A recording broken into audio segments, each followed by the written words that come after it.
ታሪካችን የሚጀምረው በአሜሪካ በምትገኘው ሚና የተባለች በጣም ትንሽዬ ከተማ ውስጥ ሲሆን በሚና ከተማ ውስጥ ነዋሪ የሆነውን ቤሪ የተባለ አንድ ሰው ሻንጣ ሙሉ ገንዘብ ይዞ ወደ ቤቱ እየተጣደፈ ሲገባ እየተመለከትነው ነው። ቤሪ መኖሪያው ቤት ቅጥር ግቢው ውስጥ እንደገባ ይዞት የመጣውን ገንዘብ ለመቅበር የግቢውን መሬት ቢቆፍርም ነገር ግን ከዚህ በፊት የተቀበረ በርካታ ገንዘብ ስለነበር ገንዘቡን መቅበሪያ ስፍራ ያጣል። ቀጥሎም ቤሪ ግቢው ውስጥ ያለውን ፈረሶች የሚያድሩበት ጋጣው ውስጥ በመግባት የጋጣውን በር ሲከፍተው ጊዜ ከዚህ በፊት ያስቀመጣቸው ሻንጣ ሙሉ ገንዘብ እንደ ውሃ ይዘረግፍበታል። ቤሪ እንደዚህ በገንዘብ ማዕበል ከመጥለቅለቁ በፊት ግን ብዙ ሀብት ያልነበረው ሰው እንደነበረ ታሪካችን 2 ዓመታትን ወደ ኋላ ወስዶ ያሳየን ይጀምራል። እንደ አውሮፓውያን አቆጣጠር በ1978 ዓመተ ምህረት አሜሪካ ውስጥ ከሚገኙ ከተሞች አንዷ በሆነችው ሉዚያና ከተማ ውስጥ ቤሪ ሉሲ ከተባለች ቆንጅዬ ሚስቱ ጋር ይኖር የነበረ ሲሆን ቤሪ በወቅቱ ጥሩ ደሞዝ በማይከፍል የአሜሪካ አየር መንገድ ውስጥ በፓይለትነት ተቀጥሮ ራሱን ያስተዳድር እንደነበር እንረዳለን። አንድ ቀንም ቤሪ ከውጭ አገር በረራ እንደተመለሰ 1-2 የሚልበት ቤት ገብቶ መጠጥ እየጠጣ ሳለ ሞንቲ የተባለ ፂማም ሰው ወደ ቤሪ በመምጣት ቤሪ የፓይለትነት ሥራውን ተጠቅሞ የሚሠራውን ወንጀል እንደደረሰበት ለቤሪ ይነግረዋል። ቤሪ ግን ሞንቲ ስለምን እንኳን እያወራ እንደሆነ ግራ የገባው ቢመስልም ሞንቲ ግን ቤሪ ከፓይለትነት ሥራው በተጨማሪ ለሲጋራ መስሪያ የሚያገለግለውን የትንባሆ ቅጠል ከሌሎች አገራት ወደ አሜሪካ በኮንትሮባንድ መልክ እያስገባ ኑሮውን እንደሚደጉም ማወቁን ይገልጽበታል። ቤሪም ሞንቲ ይህንን ሚስጥሩን እንዴት እንዳወቀበት ግራ ገብቶት በድንጋጤ አፍጥጦ ሳለ ሞንቲ በፈገግታ እሱ የሚሰራው ለሲአይኤ እንደሆነ አሳውቆት አብሮት ወደ አንድ ስፍራ እንዲሄድ ይጠይቀውና ቤሪም በፍርሃት ውስጥ ሆኖ ከሞንቲ ጋር አብሮ ይሄዳል። ከቆይታዎችም በኋላ ሞንቲ ቤሪን አንድ አውሮፕላን ወደ ቆመበት ስፍራ ወስዶ ሲያበቃ ቤሪ አውሮፕላኑን ሲመለከተው አውሮፕላኑ በዘመኑ ፈጣንና ውድ የተባለ አውሮፕላን ስለነበር ቤሪ ፊቱ በሙሉ ጥርስ በጥርስ ይሆናል። ሞንቲም በቤሪ መደሰት ፈገግ ብሎ ሲአይኤ ቤሪን የፈለገው ይህን አውሮፕላን ከአሜሪካ ጋር ጠላትነት ወዳላቸው ጎረቤት አገሮች እያበረረ በመሄድ የጠላት የጦር ሰራዊት ያለበት ስፍራን ፎቶ እያነሳ እንዲያመጣ እንደሆነ ሞንቲ ለቤሪ ይነግረዋል። ነገር ግን ደሞዙ የቀድሞ ጊዜ ሥራውን ያህል እንደማይሆን ለቤሪ በመግለጽ ሆኖም ግን ቤሪ ሥራውን እምቢ ካለ በሕገ ወጥ ንግዱ ምክንያት እስር ቤት እንደሚገባ ሞንቲ ያስጠነቅቀዋል። ቤሪ ግን ከገንዘቡ ይልቅ ሕልሙ የነበረው ውድ የሚባለውን ይህንን አውሮፕላን ማብረር ስለነበር በሞንቲ ሐሳብ ተስማምቶ ያንኑ ቀን ቤሪ አውሮፕላኑን ለሙከራ በሚል ሲያበራው ያመሻል። ያን ምሽትም ቤሪ ወደ ቤት በመሄድ ለሚስቱ ሉሲ የግል አውሮፕላን አብራሪ በመሆን አዲስ ሥራ እንደተቀጠረ ቢነግራትም ነገር ግን ሥራው ሚስጥራዊ ስለነበር ለሲአይኤ እንደሚሠራ ሳይገልጽላት ይቀራል። ከዛን ቀን በኋላም ቤሪ የቀድሞ ሥራውን ትቶ ለሲአይኤ ከሚሠራው ሞንቲ ትዕዛዞችን በመቀበል የአሜሪካ ጎረቤት አገሮች ውስጥ ያሉ የተለያዩ የአማጺ ቡድን ምሽጎች ጋር በመሄድ ፕሌኑን ዝቅ አድርጎ እየበረረ አውሮፕላኑ ላይ በተገጠመ ካሜራ አማካኝነት ፎቶዎችን እያነሳ መምጣት ይጀምራል። የቤሪ ሥራ በጣም አደገኛና ዝቅ ብሎ ሲበር ደግሞ ብዙ ጊዜ መሳሪያ የሚተኮስበት ቢሆንም ከተወሰነ ጊዜ በኋላ ግን ቤሪ ሥራውን ተላምዶት የታዘዘውን ነገር ፈጽሞ በድል መምጣት የዕለት ተዕለት ተግባሩ ሆኖ ቁጭ ይላል። ቤሪም ለሲአይኤ መስራት ከጀመረ ከ3 ዓመታት በኋላም ቤሪ ከሚስቱ ሉሲ አንዲት ልጅ ወልደው ልጃቸው እንዳደገችላቸው እንመለከታለን። ሆኖም ግን ሲአይኤዎች ለቤሪ የሚከፍሉት ክፍያ በጣም የሞተ ስለነበር አንድ ቀን ቤሪ ለሞንቲ እነሱ በሚከፍሉት ጥቂት ገንዘብ ቤተሰቦቹን መደጎም እየከበደው እንደሆነ ቢነግረውም ሞንቲ ግን ስለ ደሞዝ ጭማሪ ምንም ነገር ሳይለው ቀጣይ ወደ ኮሎምቢያ ሄዶ ፎቶዎችን እንዲያነሳ ትዕዛዝ ይሰጠዋል። በመነጋታውም ቤሪ ኮሎምቢያ ሄዶ ሥራውን አገባዶ ሲጨርስ የአውሮፕላኑን ነዳጅ ለመሙላት አነስተኛ ኤርፖርት ውስጥ ቆሞ ሳለ 3 መሳሪያ የታጠቁ ሰዎች በመኪናቸው ቤሪ ጋር በመምጣት አብሯቸው እንዲሄድ ቤሪን ያስገድዱታል። ቤሪም ምንም አማራጭ ስላልነበረው ፈራ ተባ እያለ ከ3ቱ ሰዎች ጋር ሲጓዝ ቆይቶ ወደ አንድ ቪላ ቤት ወስደው ያስገቡታል። ቪላ ቤቱም በወቅቱ ኮሎምቢያን ጨምሮ ድፍን ደቡብ አሜሪካን በአደንዛዥ ዕፅ ንግዱ ያጥለቀለቃት ኢስኮባር የተባለው ግለሰብ መኖሪያ ቤት ሲሆን ቤሪም ኤስኮባር በአሜሪካ መንግሥት ሳይቀር የሚፈለግ አደገኛ ግለሰብ እንደሆነ ያውቅ ስለነበር ክው ብሎ ይደነግጣል። ኤስኮባር ግን ዘና ብሎ ቤሪን ተዋውቆ ሲያበቃ ቤሪን ለሲአይኤ እንደሚሠራ እንደሚያውቅ እንዲሁም የተለያዩ የስለላ ፎቶዎችን እያነሳ ለአሜሪካ መንግሥት እንደሚያስረክብ እንደሰማ ለቤሪ ይነግረዋል። ቤሪ ግን በፍጹም ፍራቻ ስለምንድን ነው የምታወራው እያለ መርበትበት ሲጀምር ጊዜ ኤስኮባር በቤሪ ፍራቻ ክትክት ብሎ ሲስቅ ቆይቶ እዚህ ያስመጣው ሊያስፈራራው ሳይሆን ሥራ እንዲሠራለት እንደሆነ ለቤሪ ይነግረዋል። ኤስኮባርም በመቀጠል ቤሪ አውሮፕላኑን ተጠቅሞ አደንዛዥ ዕጹን ሰሜን አሜሪካ ለሚገኙ ደንበኞቹ እንዲያደርስለት እንደሚፈልግ ገልጾለት ሲያበቃ ወዲያውኑ በሄሊኮፕተር ይዞት አደንዛዥ ዕጾቹ የሚመረትበት ስፍራ ቤሪን ይወስደዋል። ኤስኮባርም ቤሪ ለሚጭንለት አደንዛዥ ዕጽ በኪሎ $2000 እንደሚሰጠው ሲነግረው ጊዜ ቤሪም የተጠራለት ገንዘብ ከአእምሮ በላይ ስለሆነ ወዲያውኑ ሥራውን ለመስራት ይስማማል። ችግሩ ግን ቤሪ አውሮፕላኑን ለማንደርደር የሚያስችለው መንደርደሪያ ስፍራ በጣም አጭር ስለነበር ከዚህ በፊት አውሮፕላናቸውን በዚህ አጭር መስመር ለማንደርደር የሞከሩ ፓይለቶች አውሮፕላናቸው ዛፍ ላይ ተከስክሶ እንደቀረ ቤሪ ይመለከታል። ይህን ጊዜም ቤሪ አውሮፕላኑን በአጭር ርቀት ውስጥ ማስነሳት በጣም አስቸጋሪ ስለሆነ ኤስኮባር የመንደርደሪያ ስፍራውን ትንሽ እንዲጨምረው ሐሳብ ቢያቀርብም ኤስኮባር ግን በቁጣ አርፎ ሥራውን እንዲሠራ ለቤሪ ያስጠነቅቀዋል። ቤሪም የተነገረው ገንዘብ በጣም ስላጓጓው አውሮፕላኑን በጥበብ እንደሚያስነሳው በማመን አደንዛዥ ዕጹ አውሮፕላኑ ላይ እንዲጫን ይነግራቸዋል። ቀጥሎም ቤሪ አደንዛዥ ዕጾቹን የት ቦታ እንደሚጥላቸው ከኤስኮባር ማብራሪያ ተሰጥቶት ሲያበቃ ቤሪ አውሮፕላን ውስጥ ሊገባ ሲል አንድ በርሜል የሚያክል ሰውዬ የረዳት አብራሪው ቦታ ላይ ተቀምጦ አብሮት ሊሄድ ሲዘጋጅ ቤሪ ይመለከታል። ቤሪ ግን አውሮፕላኗ በጣም ከፍተኛ መጠን ያለው ዕቃ ስለጫነች ከአንድ ሰው በላይ በአውሮፕላኑ መሄድ እንደሌለበት እነ ኤስኮባርን ያሳምናቸውና ኤስኮባርም ሰውየውን ከአውሮፕላኑ እንዲወረድ ያደርገዋል። አላመነውም እንዴ? ቀጥሎም ቤሪ አውሮፕላኗን ለማስነሳት መንደርደር ሲጀምር በገንዘብ ብዛት የጠገቡት ኤስኮባርና ሰዎቹ ደግሞ ቤሪ አውሮፕላኗን በሰላም ያስነሳታል ወይንስ ከዛፍ ጋር ተጋጭቶ ይከሰከሳል በማለት ቁማር መጫወት ይጀምራሉ።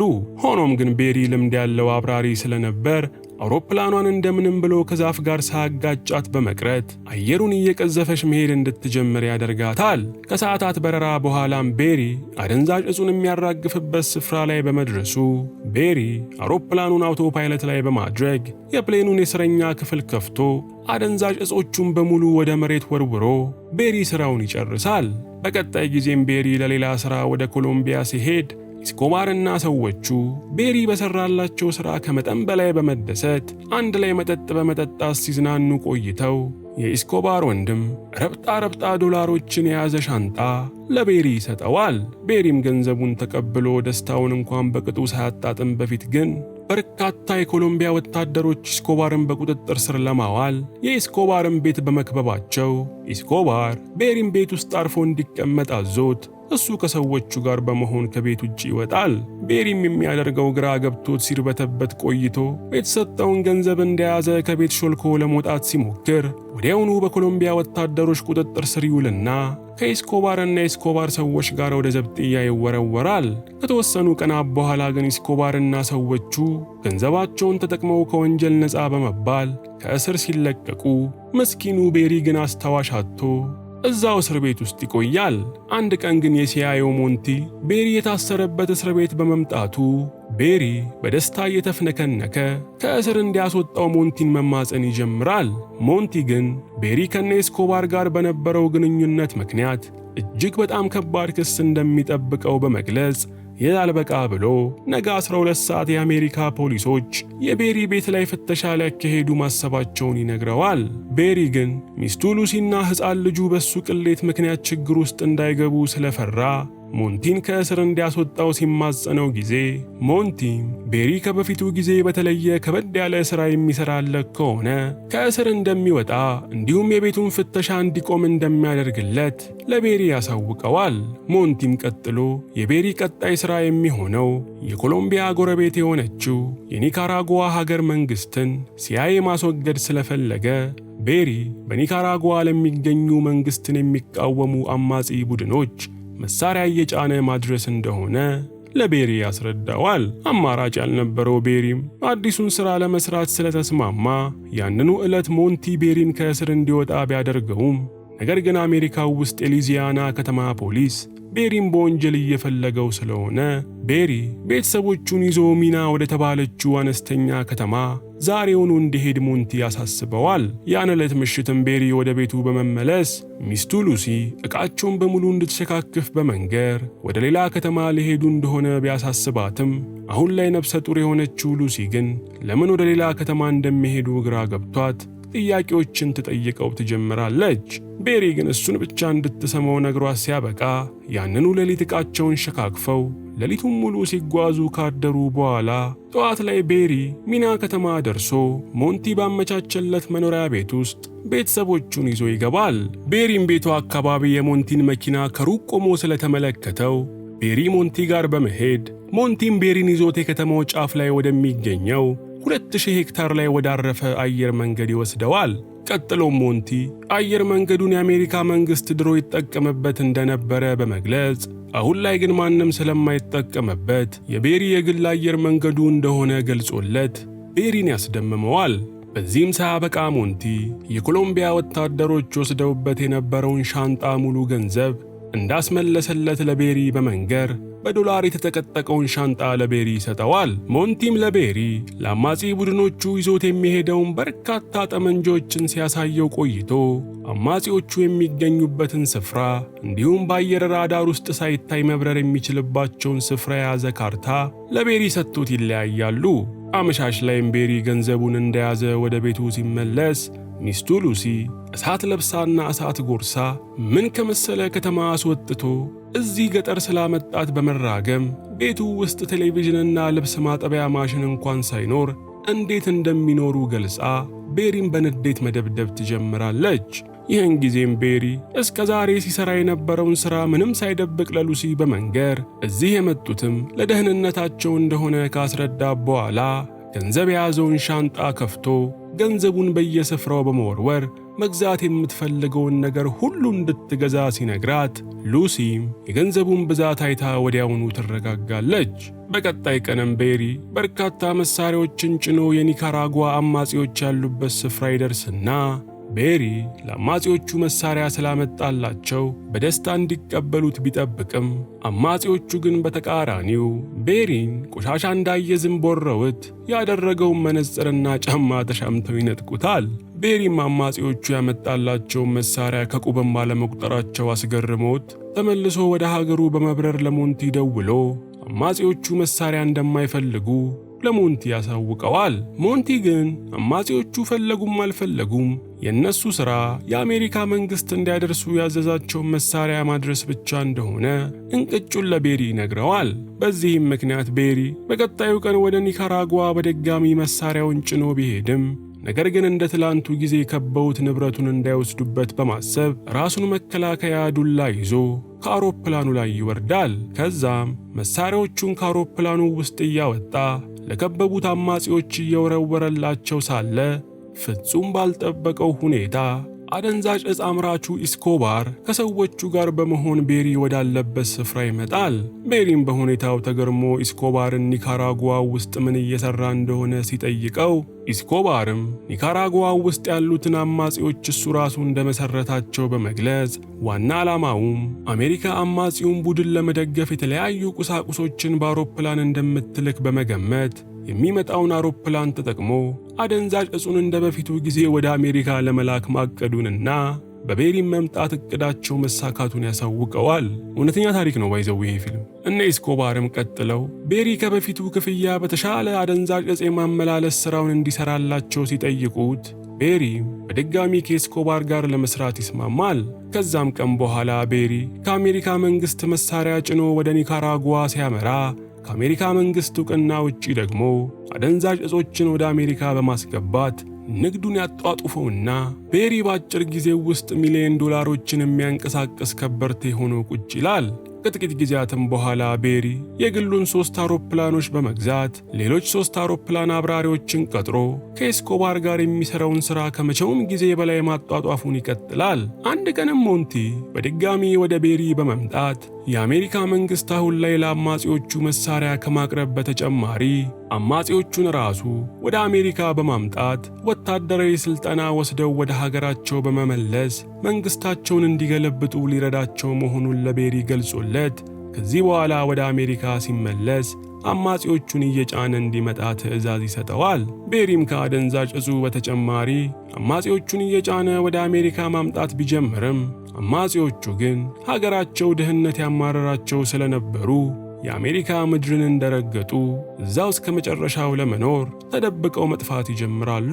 በዚህ ሂደት ውስጥም ቤሪ ያለው የገንዘብ ብዛት ከአቅሙ በላይ በመሆኑና ሁሉንም ገንዘቡን ደግሞ ባንክ ውስጥ ማስቀመጥ የመንግስት ዓይን ውስጥ እንደሚከተው ስለተረዳ የተወሰነ መጠን ገንዘቡን ባንክ በማስቀመጥ በተቀረው ገንዘቡ ደግሞ ድልቅቅ ያለ ኑሮ መኖሩን ይጀምራል። ዓመት ባልሞላ ጊዜው ውስጥም ቤሪ የቀድሞ መኖሪያ ቤቱን ሙሉ በሙሉ በማደስ አካባቢውን ገነት ሲያስመስለው ለሚስቱ ሉሲም ቅንጡ መኪና እንዲሁም በርካታ ጌጣጌጦችን በስጦታ ያበረክትላታል። በዚህም ሳያበቃ ለመንደሩ ነዋሪዎች በሙሉ ከዓመት እስከ ዓመት የሚካሄደውን የቤዝቦል ግጥሚያ በነፃ ገብተው እንዲያዩ የዓመት ሙሉ ትኬት ይቆርጥላቸዋል። ይህም ሆኖ ግን ቤሪ ገንዘቡን ማስቀመጫ ስፍራ ስላጣ ሚና ከተማው ውስጥ ያሉ አነስተኛ ካምፓኒዎችን በመግዛት የካምፓኒው ባለቤቶችን መስለው እንዲተውኑ በርካታ ሰዎችን በገንዘብ ይቀጥራቸዋል። በተጨማሪም ቤሪ ቤቱ በሙሉ በገንዘብ በመሞላቱ የተቀረውን ገንዘብ ግቢው ውስጥ እየቆፈረ በመቅበር ከፖሊስ ስጋት ነፃ ሆኖ ይቀመጣል። ይህ በእንዲህ እንዳለም የቤሪ ሚስት ታናሽ ወንድም የሆነው ጄቢ አንድ ቀን ሉሲን ለመጠየቅ ወደ ሚና ከተማ ሲመጣ እህቱ ሉሲ በህልሙ እንኳን አስቦት የማያውቀውን ቅንጡ ኑሮ እየመራች እንደሆነ ጄቢ ይመለከታል። ጄቢም ስባሪ ሳንቲም የሌለው ቦዘኔ ዱርዬ ስለነበር ሉሲ ጋር የተወሰነ ጊዜያት ከቆየ በኋላ ጄቢ ቤሪን ትንሽዬ ገንዘብ እንዲሰጠው ሲጠይቀው ጊዜ ቤሪም ዛሬ ከሰጠው ነገ ደግሞ መጠየቁን እንደማይቀር ስለገባው ጄቢን የአውሮፕላን ማቆሚያ ስፍራ የማጽዳት ሥራ እንዲሰራለትና በምትኩ ደግሞ ቤሪ ደሞዝ እንደሚከፍለው ለጄቢ ይነግረዋል። ጄቢም በዚህ ተስማምቶ አውሮፕላን ማቆሚያ ስፍራውን የማጽዳቱን ሥራ ሲጀምር ቤሪ ደግሞ ከኤስኮባር ጋር ሌላ ሥራ ሰርቶ በመምጣት ታሪካችን ሲጀምር እንዳየነው ቤሪ ያመጣውን ገንዘብ ማስቀመጫ ቦታ አጥቶ ሲንገላታ እናየዋለን። ጄቢም ቤሪ ጋር ሥራ ከጀመረ ከጥቂት ቀናት በኋላ ቅንጡ መኪና ለራሱ ከመግዛቱ በተጨማሪ ፍቅረኛውን አብረው እንድትኖር በማለት ይዟት ወደ እነ ቤሪ ቤት ይመጣል። ቤሪ ግን ጄቢ ይህንን የመሰለ መኪና የገዛው ገንዘቡን ከየት አባቱ አምጥቶ እንደሆነ ሲጠይቀው ጄቢም አውሮፕላን ማቆሚያውን እያጸዳ እያለ ሻንጣ ሙሉ ገንዘብ ተቀምጦ እንዳገኘና እሱን ተጠቅሞ እንደገዛ ይገልጽለታል። ቤሪም በጄቢ ተግባር አንጀቱ ቅጥል ቢልም ሆኖም ግን ክፉ ቃል ሳይናገረው ያን ቀን በዝምታ ያልፈዋል። በእንደዚህ አይነት ሁኔታም ቤሪ ተጨማሪ 2 ዓመታትን ለኢስኮባር አደንዛዥ እጽ በማመላለስ ሲሰራ ከቆየ በኋላ ዲኢኤ የተባለው የአደንዛዥ እጽ ዝውውርን የሚቆጣጠረው የአሜሪካ የፖሊስ ኃይል ቤሪ ለኢስኮባር እየሰራ እንደሆነ ፍንጭ ያገኛሉ። ይህንንም ተከትሎ ዲኢኤዎች ቤሪን እጅ ከፍንጅ መያዝ ስለፈለጉ ቤሪ ከኮሎምቢያ ወደ አሜሪካ ሲገባ ጠብቀው ዲኢኤዎቹ በራሳቸው አውሮፕላን ይከታተሉት ይጀምራሉ። ቤሪም የዲኢኤ አውሮፕላኖች ምንም እንኳን ፈጣን ቢሆኑም ነገር ግን ነዳጅ ቶሎ ቶሎ እንደሚጨርሱ ያውቅ ስለነበር አየር ላይ ዝም ብሎ በመሽከርከር የዲኢኤዎቹን አውሮፕላን ቀድሞ ነዳጅ በማስጨረስ ቤሪ በፖሊስ ከመያዝ ለጥቂት ያመልጣል። ብዙም ሳይቆይ ግን ኤፍቢአይዎችም ቤሪን በአደንዛዥ እጽ ዝውውር ስለጠረጠሩት ኮልማን የተባለው አባላቸውን ምርመራ እንዲያደርግ ቤሪ ወደሚኖርበት ሚና ከተማ ይልኩታል። ኮልማንም ሚና እንደደረሰ ከተማዋ በፈጣን እድገት ላይ እንደሆነችና አብዛኞቹ የከተማዋ ነዋሪዎች ቅንጡ መኪኖችን እንደሚይዙ ተመልክቶ የሚና ከተማ ነዋሪ ገንዘቡን ከየት አባታቸው እያመጡት እንደሆነ ትልቅ ጥያቄ ይፈጥርበታል። በሌላም ቀን ቤሪ ከኮሎምቢያ ሲመለስ ዲኢኤዎቹ ከባለፈው ስህተታቸው በመማር 2 አውሮፕላኖችን ወደ ቤሪ መላካቸውን ተከትሎ ቤሪ ከሁለቱ ፕሌኖች እንደማያመልጥ ገብቶት አውሮፕላኑን ዝቅ አድርጎ በማብረር የመኪና መሄጃ አስፋልት ላይ በጥበብ ያቆመውና ከአውሮፕላኑ ወርዶ እጅ ከፍንጅ ሳይያዝ በፊት ፈርጥጦ ያመልጣል። ያን ቀንም ቤሪ ለኢስኮባር በመደወል ዲኢኤዎች እያሳደዱት ስለነበር አደንዛዥ እጹን ትቶ ማምለጡን ለኢስኮባር ሲነግረው ኢስኮባርም እሱንም የኮሎምቢያ መንግስት እያሳደደው ስለሆነ አሁን ያለው ኒካራጓ ውስጥ መሆኑን ያሳውቀዋል። ቤሪም ካሉት በርካታ አውሮፕላኖች ውስጥ አንዱን በመጠቀም ወደ ኒካራጓ ሲሄድ ደነዙ ጄቢ ደግሞ የቤሪን ርቆ መሄድ እንደ ጥሩ አጋጣሚ በመጠቀም ሻንጣ ሙሉ ገንዘብ ከቤሪ ቤት ሰርቆ ወደ አንድ ሬስቶራንት ምሳውን ሊበላ ይገባል። ሆኖም ግን ሬስቶራንቱ ውስጥ ጄቢ አንድም ፖሊስ ተቀምጦ በማየቱ ብቻ ጄቢ የቤሪን ገንዘብ ይዞ ስለነበር በራስ መተማመኑ ጠፍቶ መሮጥ ይጀምራል። ፖሊሱም ጄቢ ከመሬት ተነስቶ ሲሮጥ ስለተመለከተው በጣም ተጠራጥሮ ከኋላው አሳዶ በመያዝ በቁጥጥር ስር ያውለዋል። በሌላም በኩል ቤሪ ኒካራጓ ውስጥ ሳለ ጄቢ በቁጥጥር ስር መዋሉን ሚስቱ ሉሲ ደውላ ስለነገረችው ቤሪ ጄቢ ለፖሊሶቹ ስለ ቤሪ የገንዘብ ምንጭ ቀበጣጥሮ ጥርስ ውስጥ ሳይከተው በፊት ሊያስፈታው ወደ አሜሪካ ይመለሳል። ኢስኮባርም ቤሪ ጄቢ በተባለው የሚስቱ ወንድም ምክንያት ችግሩ ውስጥ መግባቱን መረጃ ስለደረሰው ኢስኮባር ለቤሪ በመደወል የጄቢን ነገር ለሱ እንዲተውለት ለቤሪ ቢነግረውም ቤሪ ግን ኢስኮባር አረመኔ ሰው እንደሆነ ያውቅ ስለነበር ምንም ችግር እንደሌለው ለኢስኮባር በማሳወቅ የራሱን ችግር ራሱ እንደሚፈታው ያሳውቀዋል። ቀጥሎም ቤሪ አለ የተባለ ጠበቃ በመቅጠር ጄቢን በዋስ እንዲፈታ አድርጎ ሲያበቃ ጄቢ ከእስር እንደተፈታ ቤሪ ጄቢን የራሱን መኪና ጋር ወስዶት በርካታ ገንዘብና ከሀገር የሚወጣበትን ፓስፖርት ይሰጠዋል። ቤሪም ይህንን ያደረገው እርሱ እዚህ ከቆየ ፖሊስ ጄቢን ምስክር አድርጎ ቤሪን ሊከሰው ስለሚችል እንደሆነ ያስረዳዋል። ጄቢ ግን ከሀገር ውጣ መባሉ ባያስደስተውም ቤሪ በየወሩ ገንዘብ የማይልክለት ከሆነ ለፖሊስ አሳልፎ እንደሚሰጠው በመዛት ወርዶ የራሱ መኪናው ውስጥ ይገባል። ሆኖም ግን ጄቢ የራሱ መኪናው ውስጥ ገብቶ ራሱ ቤሪን መሳደቡን ባለማቆሙ ቤሪ ደሙ ፈልቶ ከመኪናው በመውረድ ጄቢ ጋር ሊደርስበት ሲል ጄቢ ጣቱን አውጥቶ እየተሳደበ መኪናውን አስነስቶ መጓዝ ይጀምራል። ሆኖም ግን የጄቢ መኪና ጥቂት ሜትሮችን ብቻ እንደተጓዘች በኃይለኛው ፈንድታ ጄቢን በፍንዳታው ይሞታል። ቤሪም የጄቢን ግድያ ያቀነባበረው ኢስኮባር እንደሆነ ወዲያው ተገልጦለት ፖሊሶች የጄቢን አስክሬን እንዳያገኙት አስክሬኑን ከነፈነዳው መኪና እንዳለ በራሱ መኪና ገፍቶ ጫካው ውስጥ ይደብቀዋል።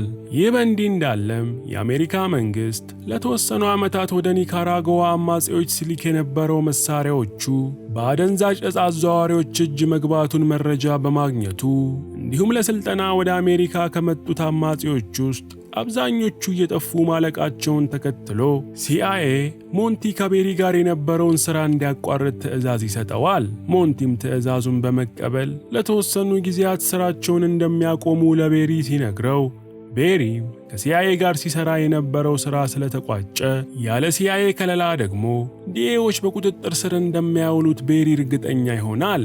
ሞንቲም ወደ ሲአይኤ ጽሕፈት ቤት በመሄድ ከቤሪ ጋር ሲሰሩ የነበሯቸውን ሥራዎች የሚያሳዩ መረጃዎች በሙሉ እንዲወገዱ ትዕዛዝ ሲሰጥ ያን ምሽት ደግሞ ቤሪ ሀገር ለቆ ለመውጣት ገንዘቡን በበርካታ ሰዎች አውሮፕላኑ ላይ ማስጫን ይጀምራል። ሆኖም ግን የኤፍቢአይውን ኮልማንን ጨምሮ በርካታ የኤፍቢአይ እና የዲኤ ፖሊሶች ቤሪ ወዳለበት ስፍራ መሳሪያ ይዘው በመምጣት በቁጥጥር ስር ውለውት ይዘውት ወደ ኃላፊያቸው ይወስዱታል። ቤሪም ፖሊስ ጣቢያ እንደደረሰ ለፖሊሶቹ ኃላፊና ለከበቡት በሙሉ አሁኑኑ በሰላም የሚለቁት ከሆነ ለእያንዳንዳቸው 10 ሚሊዮን ዶላር ሊሰጣቸው ቃል ይገባላቸዋል። የፖሊሶቹ ኃላፊ ግን ገንዘቡ ምንም ሳያጓጓት በምን አይነት ክስ እንደሚታሰር ለቤሪ እየዘረዘረችለት ሳለ ከበላይ አመራሮቿ ለኃላፊዋ ስልክ ተደውሎ አሁኑኑ ቤሪን ፈታው እንድትለቀው ያሳስቧታል። የፖሊስ ኃላፊዋም አማራጭ ስላልነበራት ቤሪን ፈታ እንደለቀቀችው ቤሪም ግራ ተጋብቶ ከፖሊስ ጣቢያ ሲወጣ ሁለት ሰዎች በመኪና በመምጣት አብሯቸው እንዲሄድ ይነግሩትና ቤሪም የሞንቲ ሰዎች መስለውት አብሯቸው መኪና ውስጥ ይገባል። ቤሪም ከሰዎቹ ጋር በመኪና ሲጓዝ ቆይቶ የአሜሪካ ፕሬዝዳንት መኖሪያ ወደ ሆነው ዋይት ሃውስ በመወሰዱ ቤሪ ምን እየተከናወነ እንደሆነ ባለማወቅ ፍጹም ግራ ይጋባል።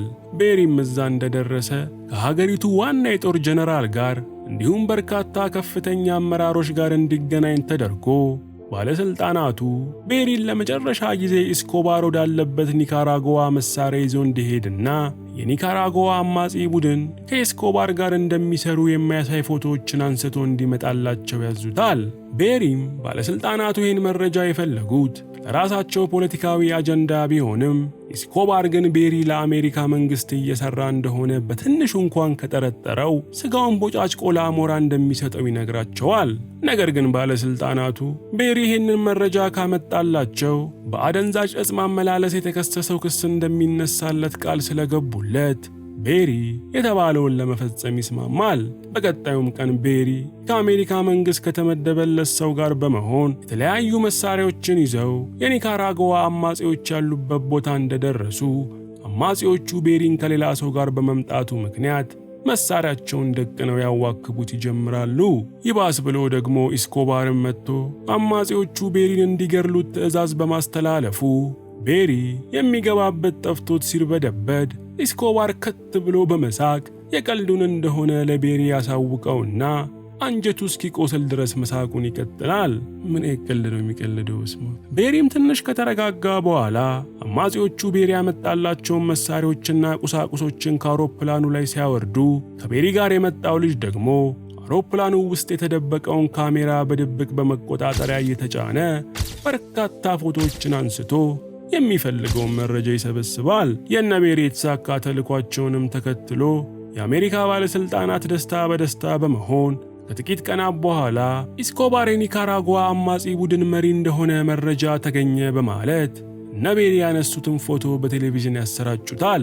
ይህን ተከትሎም ኒካራጓ ውስጥ የሚገኘው ኢስኮባር ቤሪ ከአሜሪካ መንግሥት ጋር ተባብሮ ስለከዳው በመናደድ ቤሪን እንዲገድሉት ሰዎቹን ወደ አሜሪካ ይልካቸዋል። ባለጌው የአሜሪካ መንግሥትም በዚህ ሳያበቃ ለቤሪ የገቡለትን ቃል በማጠፍ እስከ ዛሬ የሰበሰበውን ገንዘብ በሙሉ ሊወርሱበት እንደሆነ ቤሪ ስለሰማ ቤሪ አስቀድሞ ፖሊሶች የተደረገን ጌጣጌጥ መውረስ እንደማይችሉ ያውቅ ስለነበር ሚስቱ ሉሲን የገዛላትን ውድ ጌጣጌጦችን እንድታደርጋቸው ያዛታል።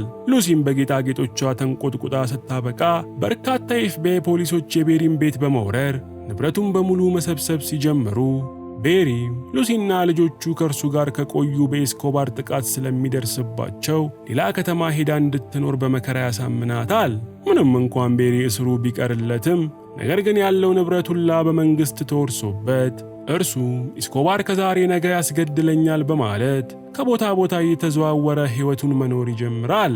በመጨረሻም ቤሪ የተወሰኑ ዓመታትን በእንግልትና በሰቆቃ ሲያሳልፍ ከቆየ በኋላ አንድ ምሽት ላይ መኪናው ውስጥ አገራማን ብሎ በተቀመጠበት ኢስኮባር የላከው ቅጥር ነፍሰ ገዳይ አግኝቶት ቤሪን ግንባሩን ብሎ ከዚህ ዓለም ሲያሰናብተው እያየን ታሪካችን ያልቃል።